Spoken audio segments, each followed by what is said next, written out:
You boys look like a weird heavy metal band. Yes, we are a band. Really? Yeah. So what do you play? Symphonic post-apocalyptic reindeer-grinding, Christ-abusing, extreme war pagan Fennoscandic metal. Right. Really interesting.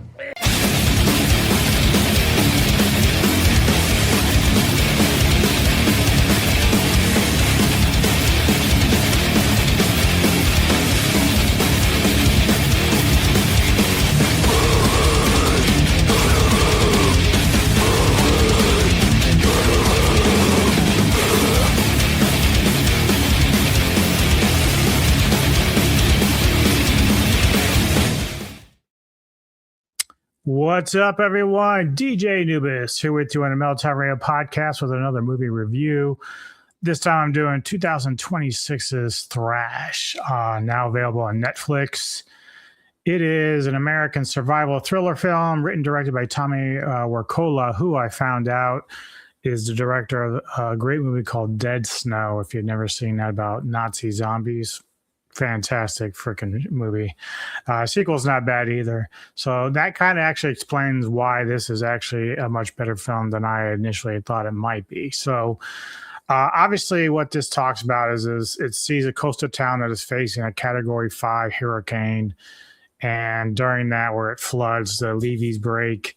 And in that process, some sharks get within the waters of, the flooded town of Annabelle, something like Annie or something was the name of the town. But anyway, the film stars Phoebe Dynevor, Whitney Peak, and Demian Houdsas, who I just actually interviewed. He was in the recent movie Twisted that I just did an interview with. Let me give him his name just because I don't want to fuck it up. I'm terrible at this sometimes.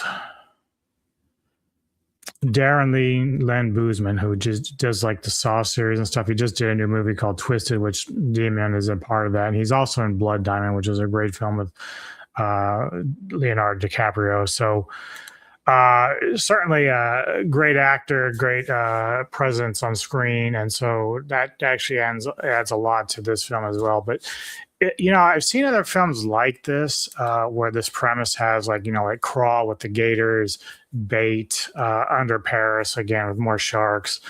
But this one had a lot more going for it than I initially realized. And it's not so much because of the plot, but because it is a better setup. You do have more people involved. And it isn't like every time you think that certain people are going to die, it doesn't happen. So that's kind of good. Although I would have also said, well, it'd be kind of cool if they would have went this direction, because that would have really thrown people off.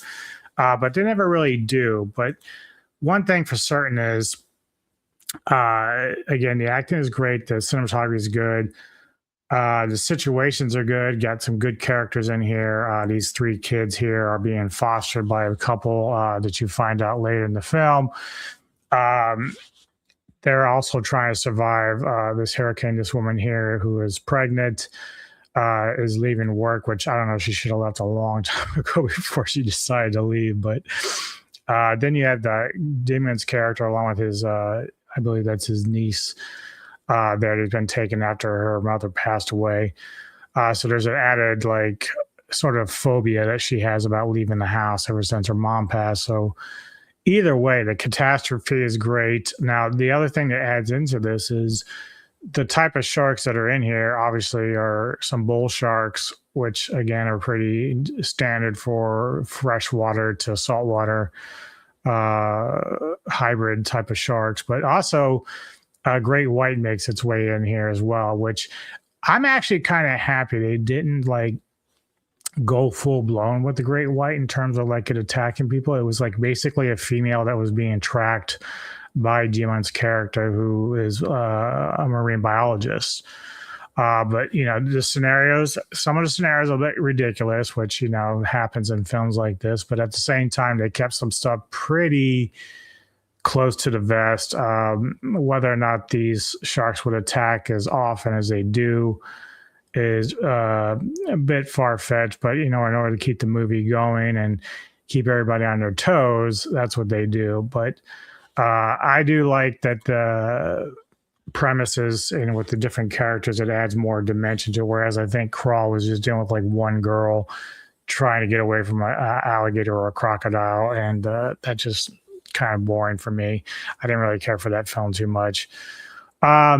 The other thing that really works for this film for me is whenever you're utilizing CGI with sharks or any kind of creatures, you have to be careful because then it becomes looking a little bit too corny, right? So I've seen some bad CGI sharks in the past. You have bad movies. Like I look at shark movies kind of like the way I look at my werewolf movies. I'm very particular. I'm very eclectic when it comes to that. Like I'm very picky. I don't just accept any and anything in the shark or werewolf genre. But whenever I do see a good shark film that utilizes the CGI well and doesn't overdo it, kind of keeps you more of a mystery. That's the stuff they did with the sharks in the film were very, very good. And it looked more realistic. And even if it was in quick flashes, at least it made it look legit. And that's important to me. I don't like corny looking sharks in a shark movie because it just takes me out of the whole situation altogether. So everything that they did in this works to its advantage, especially with the use of CGI. I want to show you a clip here towards the end where the great white attacks a bull shark.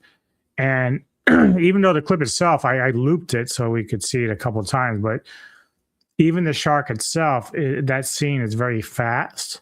Now, the scene that it breaches and takes the bull shark, okay, a little bit crazy, but it's still, you have to kind of deal with that. But this scene, like, it still looks legit like a real great white, and it's eating a bull shark. Like, it's just let me see this. I didn't upload a new one. I don't think. There you go.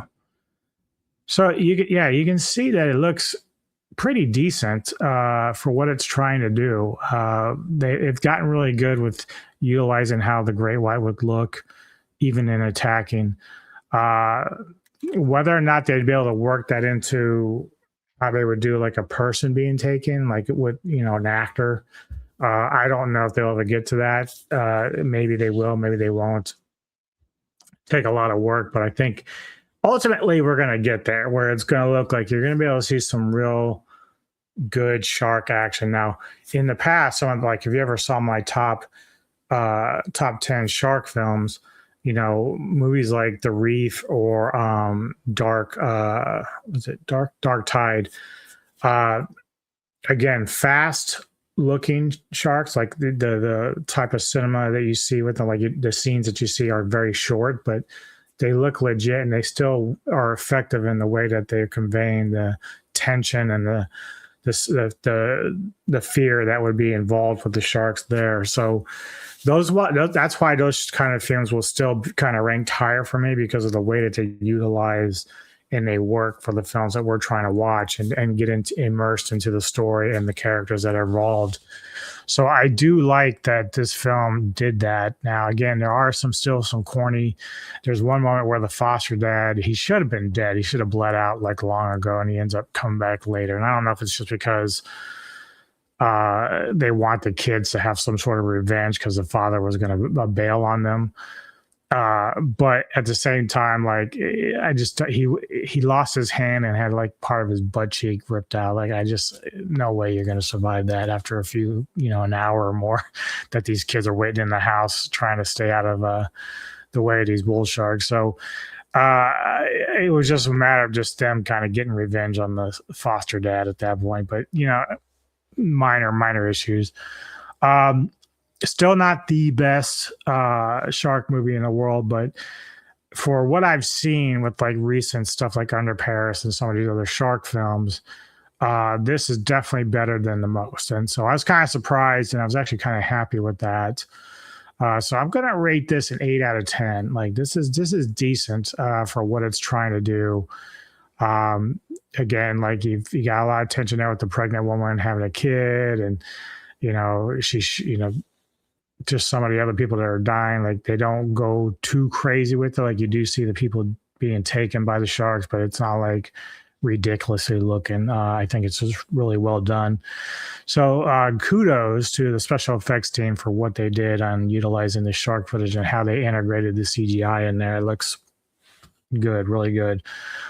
So yeah, 8 out of 10 for me on this. Let me know in the comments how you feel about it. What do you think about this film? It's on Netflix right now. I know that Kevin Lambert at Internet Headquarters will be doing a video review of his on this, so we'll see what he has to say. But that's all I got for you. So hit like and subscribe, and I'll see you next time. Take care.